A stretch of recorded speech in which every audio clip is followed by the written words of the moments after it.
What's up, everybody, and welcome to the Octagon Oracle podcast, episode 3. So, look, we were talking in the last episode regarding Tyson Fury versus Francis Ngannou. You know what a mismatch it was. What a one-sided victory it was going to be for Tyson Fury. I even went on there myself, chucked it across all my socials, and basically said, I even said it on the podcast last week. Tyson Fury wins his fight however he chooses to, whenever he chooses to. So perhaps the name of the podcast should be Egg on Our Faces. At the end of the day, people all around the world gave Francis Ngannou absolutely no chance in this fight. I myself gave him absolutely no chance in this fight. You know, Tyson Fury's looked fantastic of late, has done nothing wrong in the ring to suggest that he was, going to be vulnerable to a novice boxer in Francis Ngannou. And, that proved not to be true. It was something that we've not really seen so far in this boxing MMA crossover world. We actually saw an MMA fighter put on a hell of a show. Diaz was entertaining, but it wasn't really competitive. The Tyrone Woodley one, the first one, was relatively competitive before he got knocked out in the second. But this was I think we can all accept that we're talking about Jake Paul here. And, the KSI's, Tommy Fury, they're not real boxers. This is the lineal heavyweight champion of the world. The pound for pound number one heavyweight in the world. The man that everybody considers the baddest man on the planet.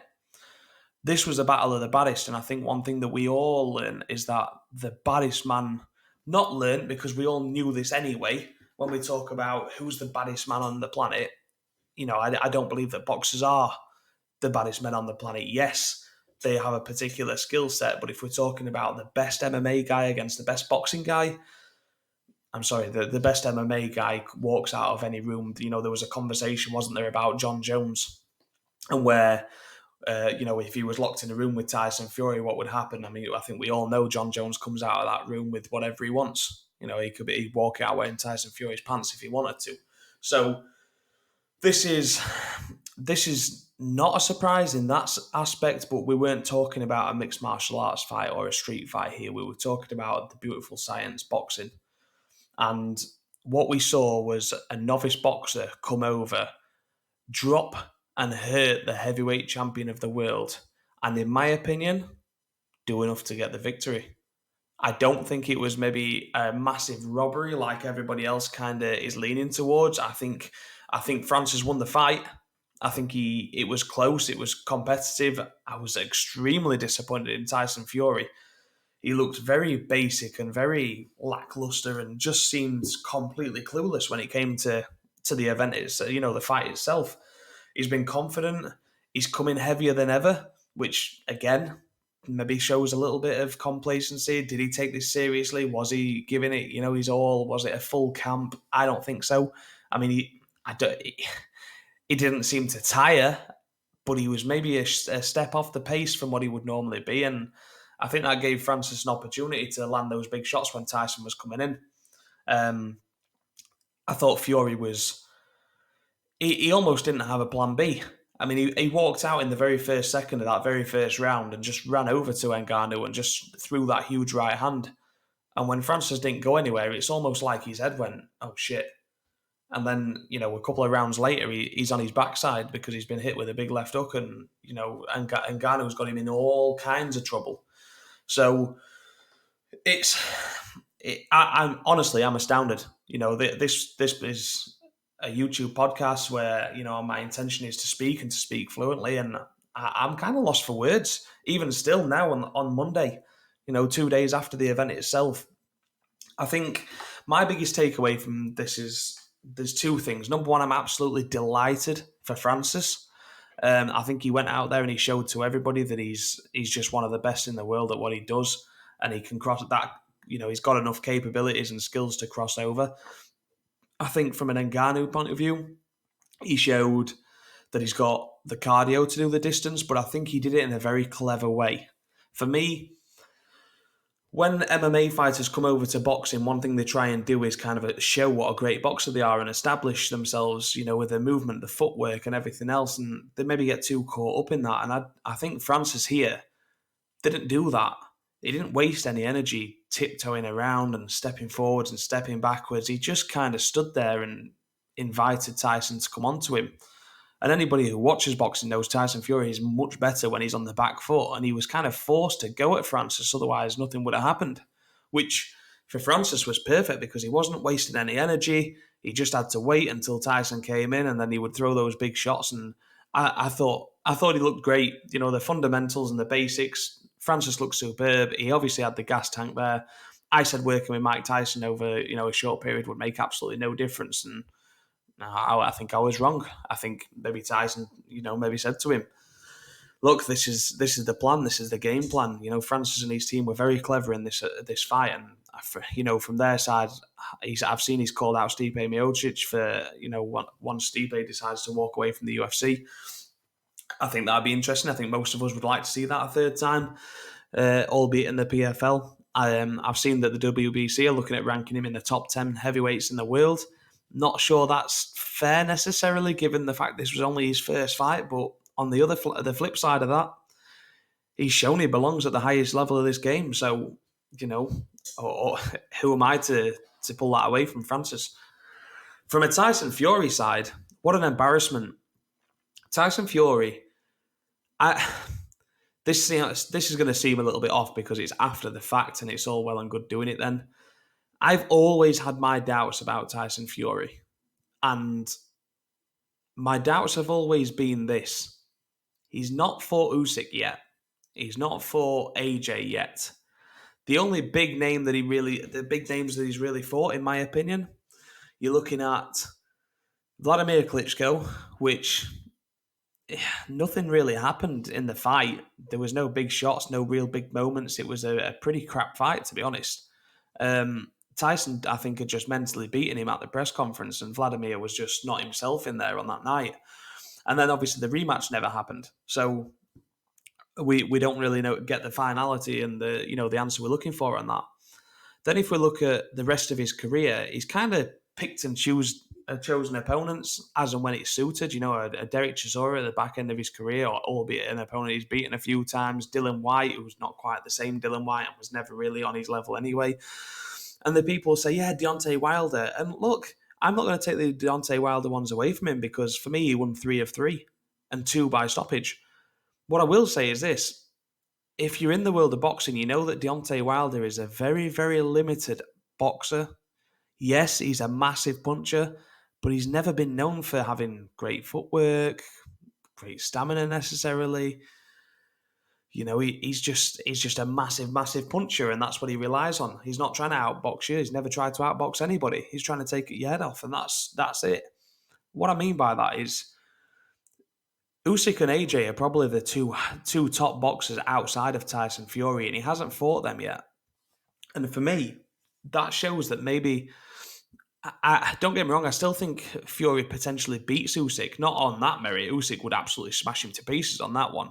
But Usyk's not a massive guy. He's naturally a cruiserweight, and I think he'd struggle to really hurt Tyson. But I definitely see him outboxing him if that's where Tyson's at right now. And I actually think AJ, with a bit between his teeth and fight week and everything else, and seeing what Ngannou's done, I think AJ could turn Fury over. And I wasn't saying that last week. That's a new feeling. But it's fascinating that this has happened. The world heavyweight champion of the world in boxing, the WBC champion, the lineal heavyweight champion, the pound for pound number 1 heavyweight, goes in there and, in my opinion, and many others, loses the fight to Francis Ngannou. Now, I tweeted out on my own personal social media account on Saturday night after the fight, just as the final bell went, basically that, in my opinion, Francis Ngannou had won the fight, but there was a Tyson Fury points decision win coming. And that's exactly what happened. That's boxing, guys. That's why I'm not doing a boxing podcast. Because boxing is I was going to say shit. That's not fair to the sport. And when we do have competitive fights, it's either corrupt or the judges and officials and referees are just not up to standard. It's not the first time we see it. We see it, yes, we see robberies or, contentious decisions go one way or another in MMA. But in boxing, it's frequent and it happens all the time. And there was no way, Tyson Fury would have had to be knocked out in order for Francis Ngannou to get a draw. That's the reality of this boxing game. It was never, ever, ever going to happen. The reality is this was always going to be a Tyson Fury win unless he was knocked out. And we're in a position where it's embarrassing for the sport of boxing. I cover both. I follow MMA. I follow boxing. I do, podcasts elsewhere on boxing itself. And the reality of it is Tyson Fury was dreadful. He got beat. And Francis Ngannou was robbed. I don't know if I said earlier he wasn't robbed, but he was robbed. It was close, yes. But he won the fight, in my opinion. I was listening to the commentary on TNT. I thought that they were a bit, they were seeming to suggest that Tyson was miles off. I don't think he was, because I still thought he was doing the better work, maybe landing some of the better shots in the majority of those rounds, let's say. But I thought the damage and the heavy kind of shots were coming from Ngannou. So for me, Francis did enough to win it. But listen, we're going to talk about picks because obviously last week, and the whole intention in the Octagon Oracle is to come to you, give you picks on how I think the events are going to unfold. And we're going to keep track because it's in my interest this week. So that's what we're going to do. Well, this one was obviously just a little bit of fun and was something different, but we're going to be doing it for the world of mixed martial arts moving forward. But my official pick, as you will recall from last week, was Tyson Fury to win by knockout. And I said that it would be between rounds 6 and 8. So how we're going to score is this. We're going to do right, wrong, and bonus. Right is going to be the correct winner. Bonus is going to be if I get the method right at all. And wrong will obviously be if the wrong person, if the person I've chosen to win loses or does not win. So this one will start before we move on to the next event. Tyson Fury. I got 1 point for him for being right because Fury did win the fight, albeit, controversially and wrongly, let's say. And there was no bonus point there because I predicted a KO, which obviously didn't happen. So then we'll move into the second fight, the co-main event on this card, and we'll work our way down. So it was Fabio Wardley and David Adeleye.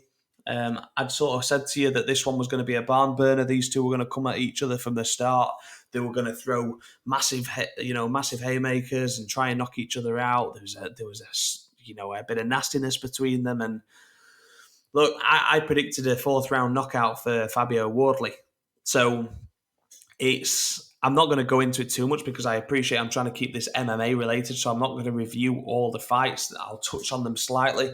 But, this was a British title fight, the first defeat for David Adeleye. Fabio Wardley's come out the other side of this and he's just learning on the game, as he goes along. But I felt he maybe had more in the tank. I felt he maybe had that little bit more power. And I think that, although I predicted it to go a little bit earlier, wasn't far off with how I thought this one was maybe going to play out. So for this one, Fabio Wardley, a point for getting this one right, and a bonus point for the knockout, despite the round being not quite right. The next one down was Joseph Parker. Joseph Parker did Joseph Parker things. Quite surprisingly, actually went ahead and got the knockout, but I think that tells you more about the level of the opponent more than it says about Joe Parker. But it was nice to see him kind of put the foot down a little bit, go through the gears and get that done. A point there for getting that one right. And but I said points, so there'd be no bonus point for that. Makhmudov, I said, would get the KO, so that's another one right, and a bonus as well for the KO. Moses Ituma did Moses Ituma. First round knockout for him as well. I predicted the KO, so another point for getting it right and a bonus point for the KO. Martin Bakole and Carlos Takam. That was one that I was interested in. I said beforehand that Bakole was looking for a way to step the game up, and I didn't think he would get Takam out of there, if I'm honest. But a lot of eyes on him. He's been wanting a big fight. He kind of got one here, but he's looking for bigger names. This is what he needed. He needed a big KO albeit, maybe slightly premature, but regardless, it was a knockout over a good name in the game. So I predicted Bacoli to win, so that's a point. No points because I said it was going to, no bonus points because I said it would go to points. And again, the very first fight of the night, Roberto Duran Jr.'s son, sparked out cold by McGann.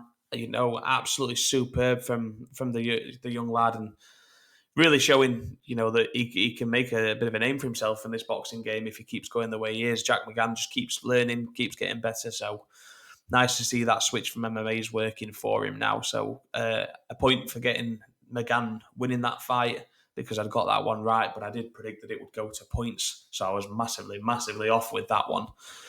But listen, on that note, we're just going to leave it there. The event was superb in regards to a spectacle. There was footballers there, NBA players, just celebrities from all walks of life, all across the world. And they'd all come in to see this event, and that was kind of the intention. Let's be real. Loads of money was thrown at this by the Saudis to get this fight over there, for the publicity, for the event, to show what a great night it was. And I'm sure everybody that was there, that was able to attend, that's obviously got a lot more money than me, was able to go and have a good time. And obviously the main event delivered.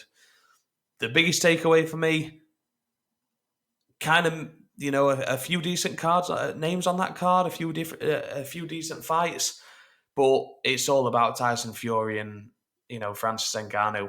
I was saying that was going to kind of be the joke fight of this card, and in the end, it ended up being the one that had the most fascination in it. So Tyson Fury must do a lot better. Francis Ngannou, fucking fair play, man. Absolutely delighted for you. Should have got your hand raised. Can't wait to see what's next for Francis, because he's clearly shown that he's far, far, far from done. And that will be the last time that I write off Francis Ngannou moving forwards. So on that note, we'll leave it there. Thank you very much. We'll keep this coming. We're going to be running live again sometime during this week, because there'll be a podcast going up for the Jailton Almeida and Derek Lewis fight in Sao Paulo for the UFC. I'll be making some picks before the fight, so tune in and get your picks on that. As I've seen, boxing's slightly different, don't get me wrong, but 7 right and 0 wrong, it's not a bad place to start. So yeah, let's keep that rolling into next week, and we'll go from there with Lewis and Almeida. So until then, thank you again for joining me. Hit the like button, subscribe, share with your friends, spread across social. Let's help me boost this platform, please. Thank you very much. I'll see you again.